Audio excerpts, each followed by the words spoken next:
everyone, Daniel here from the Next Issue Podcast. On today's video, I'll be doing a review for Flashpoint Beyond #1.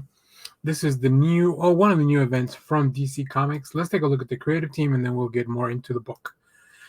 So this is Chapter 1, written by Geoff Johns, Jeremy Adams, and Tim Sheridan.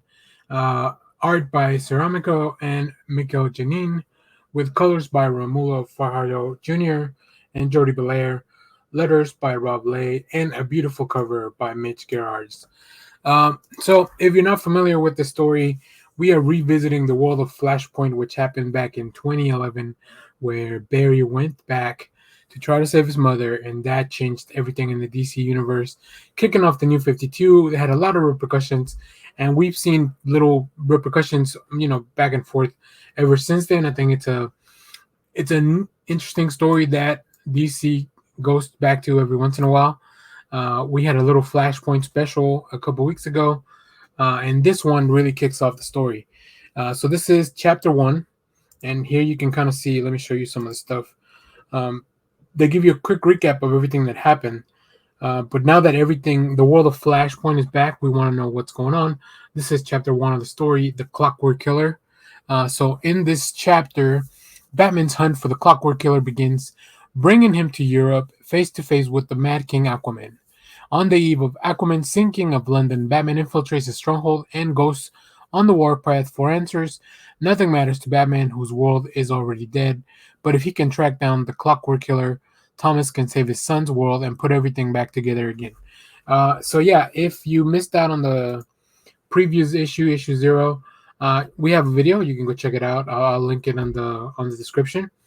But yeah, something happened. The world of Flashpoint's back. Thomas Wayne remembers, because in this world, Thomas Wayne is Batman. Instead of Martha and Thomas dying, Bruce was the one that was killed the night of that incident. There's a lot of different changes, too. In this world, the Amazons, led by Wonder Woman, are at war with Aquaman and the Atlanteans, and both of them are trying to take over the world. So this is what Batman was trying to stop. He had help from Barry once before, but in this world, someone has killed Barry. If you read the 0 issue, which it's one of my, so I will say, I guess my one criticism, or my big criticism of this issue, this is not an easy comic to get into. Like, this is not, it has a high barrier of entry. This is also pretty much issue 2. I feel like issue 1 was really issue 0. So I don't like that numbering. I think I've mentioned that a few times. But overall, I'm invested enough because I have been keeping up with the story since 2011. Let's take a look at a little bit of the art. We don't have a lot of preview pages, but I think they don't want to give too much away, which I completely understand.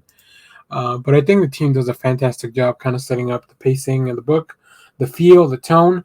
And then we do have some pages in the back by Mikel Janin to kind of give us a feel for a different world. So here's a few pages. There's really not much.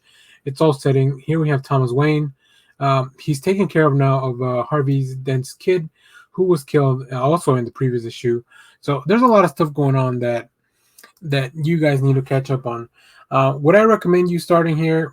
I would at least recommend you reading the 0 issue, which is as much of a primer as it can be.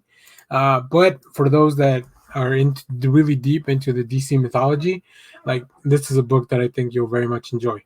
I do have one really cool cover to show you. This is a wraparound cover, or actually it's a horizontal cover with pretty much the whole history of everything that's going on here with Flashpoint. It's really neat, very, very intricate. Just a really cool history of the DC timeline. So if you pick that variant up, let me know, because I think it's really cool. I wish they had done a wraparound cover as opposed to just this vertical variant, because I did have to turn the picture. But yeah, overall, I think this is an enjoyable comic. If you are someone like me that loves to live in that nitty-gritty of like continuity and details, that's part of what I enjoy about comics. I think this is perfect for you. The team on here does a really good job, and it's just really nice to see some new names like Jeremy Adams and Tim Sheridan joining the DC world. So very excited for the rest of the series. It's going to be a mini series of 6 issues. So I can't wait to see what else they bring us. I'm going to let you look at a few of the variant covers. As always, let us know what you picked up. And thanks for watching, everyone. Remember to share, like, subscribe, hit the bell so you know when we go live. That is most Sundays, 10 a.m. Central Standard Time. We just did our show about the Batman, so go back and check that out. And yeah, stay tuned because we have a lot more stuff coming for the rest of the week. And follow me on Twitter at Echo Spider. You can see me guesting on a few streams every now and then, so I'll be all over the place. So yeah, thanks for watching, everyone. Bye bye.